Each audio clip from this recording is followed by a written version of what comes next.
fun, diverse, wild. Wild, yeah.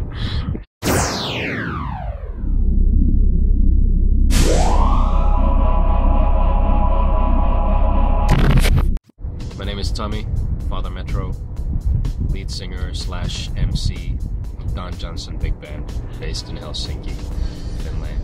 Don Johnson is something that came from our saxophone player Pekka's subconscious when we were just starting up making music together. Him and Johannes were getting this rehearsal space, and there was an old lady who wanted a band name for a form that she had to fill out. There was no band name, so Pekka just came up with Don Johnson Big Band, which I think combined his interest and love of American detective slash police series, television series, of Miami Vice, of Don himself, and his love of jazz. So those two, when those two mashed and met, that's how Don Johnson and Big Band came together. The first and the biggest hit that I think we've had is a song called One MC, One Delay. One MC and one delay, we rock the party with no DJ. It's a paradox within itself. The first verse of that song, actually, and the first rap verse of that song actually starts, I ain't afraid of dying because I'm a lazy lion. And we like to think of ourselves as laser lions. Every time we do go to play gigs, even if it's to a territory or to a place where they don't necessarily know that much about us, they come to the gig and they come with an open mind. I've rarely seen people leave without a smile on their face. A gig is an experience you attempt to create for the audience, but with the audience. Whether it's a gig in Finland or whether it's a gig in Tokyo or Osaka or Berlin or Marseille, we've always felt like it's a party that we create together with the audience, and it will never be a complete experience if the two parts are not, if both parts are not involved. We try and improvise a lot when we're on stage. If you just go on stage and you recreate a gig over and over again and you don't change much at all, it will get boring very fast. There have been moments when we've actually had like the crowd sing. Well, we played a couple of times at a festival called Karmarok here in Finland, which is a very kind of hard rock, heavy metal, very dark bands for the most part. We were like a golf player at a punk rock party.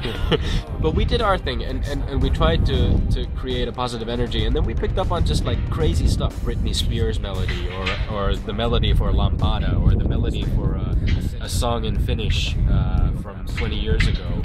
And you do that, and you make the people sing along to it, and you have this moment of where the people on stage, us, and the people in the audience are going kind of like, what the fuck? What is going on? What's happening? But at the same time, you just try and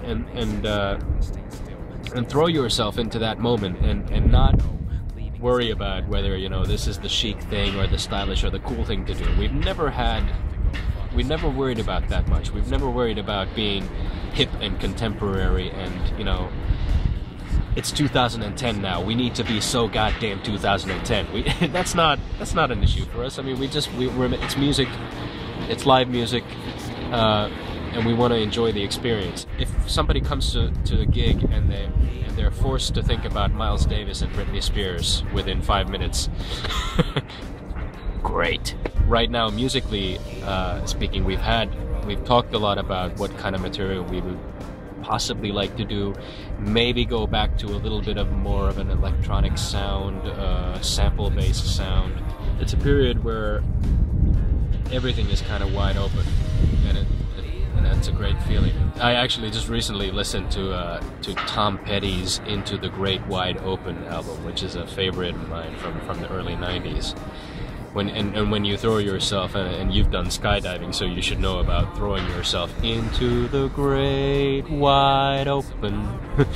We've had 4 albums, and if you listen to the first album and you listen to the 4th album, the path or the direction that we've gone has kind of been possibly from a more electronic sample-based sound to a more of a band sound, a live organic band sound. The first album we made, just the 4 of us, with the last album we made, the fourth album, we had probably like 20 people along for the ride, doing different types of things, doing guest stuff.